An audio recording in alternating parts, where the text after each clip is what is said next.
Алматы қаласының тұрғынымын, ата-анамын. Қазір сол ата-аналардың назарына үндеу дейміз ба, ұсыныс дейміз ба, пікір дейміз ба, жанайқай дейміз ба, өздерінше жаңағыдай топ құрып, кедейлерді кемсітіп, болмаса бай ата-аналардың алдына өздерін көрсетіп, солардан қалмайын деп, қандай іс-шара болмасын соларға қатысып, өзі квартирада нан таппай, арендасын 2-3 ай төлей алмай, әрең күн көріп отқан ата-аналарға айтарым: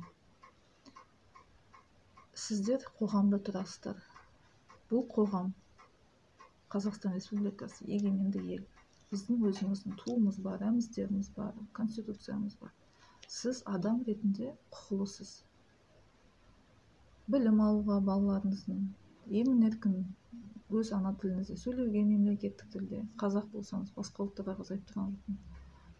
Жұмыс істеп, оқу біліп, жаңағыдай үй салып, осы мемлекетте салық төлеп, бүкіл осы мемлекеттің заңдарын сақтауға құқылысыз, өз құқықтарыңызды қорғауға құқылысыз. Енді ата-аналарға келіп,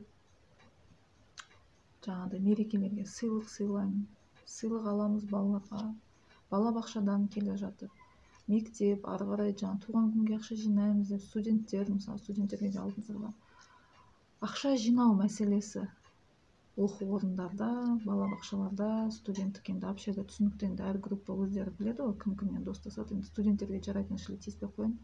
Мектеп ошағында әсіресе, білім ордасында әсіресе ақша жинау. Заң бойынша бермеу мүмкін.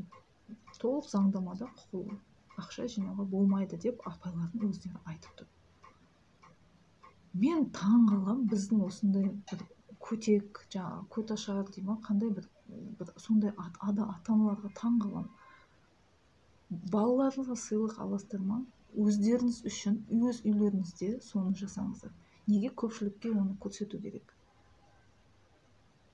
Одан кейін біреудің жағдайы бар, біреудің жағдайы жоқ. Сол жағдайы жоқтарды төмендетіп, жағдайы барларға өздеріңіз көтермелеп, солай жасайсыздар ма? Бұл не қылған қоғам, бұл не қылған іріп-шіріген қоғам? Мен балама ақша бермеймін десем, мені таптап, мені күндеп отыр. Менің құқығымшы, мен осы мемлекеттің азаматымын ғой. Не үшін мен мектепке ақша берем, егер мемлекет толық қамтамасыз етіп отырса? Не үшін мен сыйлыққа берем, егер мен балама өзім сыйлық сыйласам?